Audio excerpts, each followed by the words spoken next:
Do you remember the very first horror movie that had like a profound effect on you that really scared you? You know, the first movie I ever saw was a movie called Murder by Death. Now, this is not a horror film per se, but it is had scary elements to it. The idea is that all the greatest murder mystery authors of all time are invited to this creepy, scary mansion to solve a murder. It's creepy and funny, and I think that's the first time I got a taste for that combination of funny, scary. My dad was really good at sort of introducing me to things almost by decade. So it started with the black and white movies, and then we started creeping into color. But the one that definitely had the biggest effect on me and made me lose sleep was the original Elm Street. It was such a weird mix of horror and humor.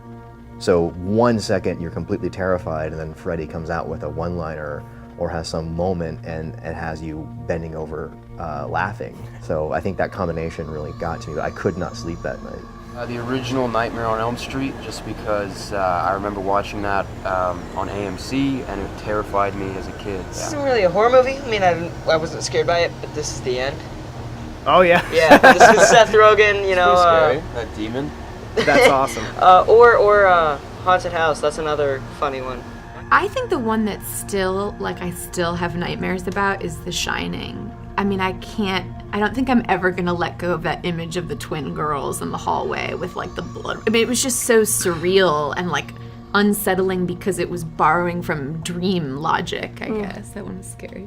I think it was H2O Halloween when I was very little, and maybe it was one of my first sleepovers, and everybody thought it would be a good idea to watch that, and I think I was traumatized. Growing up, the Texas Chainsaw Massacre was amazing, just as an entertainment, but also the way that the social commentary was there. Also with Night of the Living Dead.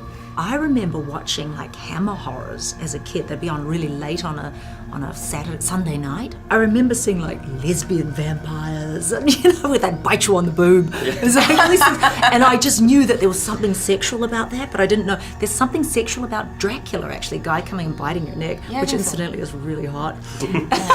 This is not considered a really scary movie, but there was something so existentially haunting about this film that really, it captivated me, but it was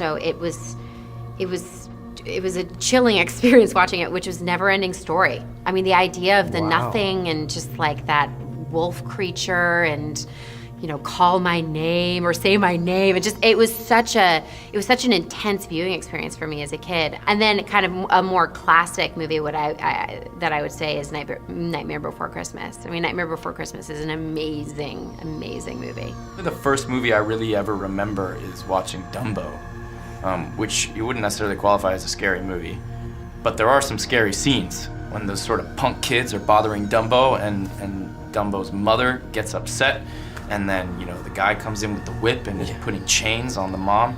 That was scary. The first movie I saw at age 4 was Wuthering Heights. Oh, there you go. So a gothic romance, really, and it made me scared, fascinated, blah blah blah, and the idea with Crimson was to try to give a little back of that.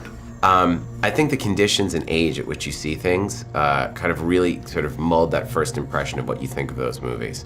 I saw The Exorcist when I was 6 years old and it traumatized me, and Alien at age 8. But then even 2001, I watched it when I was 11 and I was like, oh, this is really boring. And then I watched it again at 15 and I was like, oh my God, this might be my favorite movies. But yeah, Alien was the movie that made me want to be a director. Like The Exorcist, I mean, I'm a Christian, and when you start talking about religious stuff, I've read the book, and I'm like, woo-woo, that can happen, But yeah, The Exorcist was probably the one that really jolted me. Psycho.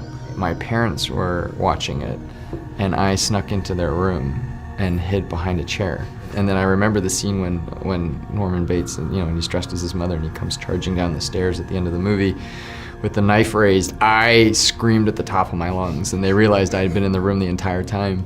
And then it just became an obsession.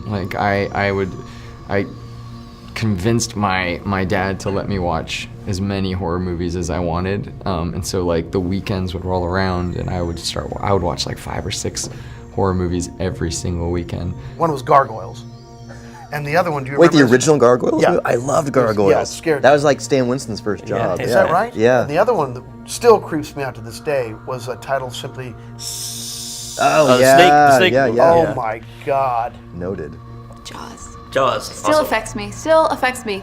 I am not comfortable swimming in the ocean. I can scuba dive. I go scuba diving, but the idea of swimming on top of the water, no. That even the poster of Jaws going out to get this. No, thank you. I read an article in Reader's Digest about Night of the Living Dead.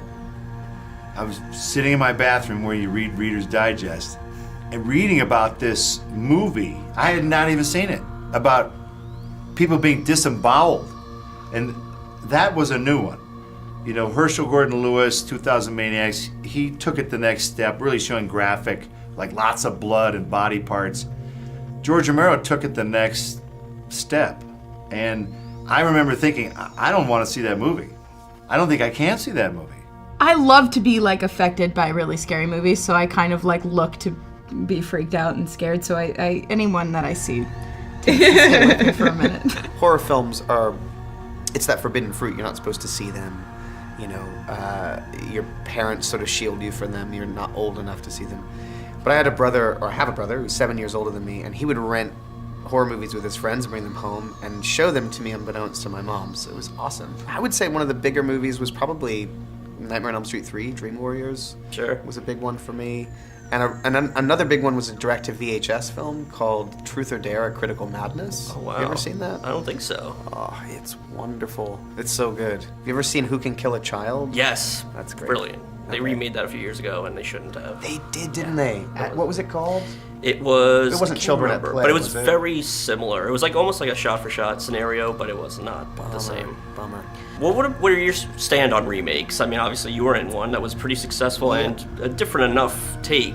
I tend to have a relatively blanket feeling about remakes that I'm against them, but there's always exceptions. Yeah. I mean, even Zack Snyder's Dawn of the Dead remake, I think is a strong remake. Let Me In, the remake of Let the Right One In, very well done. It's not better than the original, but it was very well done. It was clearly made with reverence. So there's exceptions to the rule. I just, more often than not, I just don't feel like there's a reason to do it.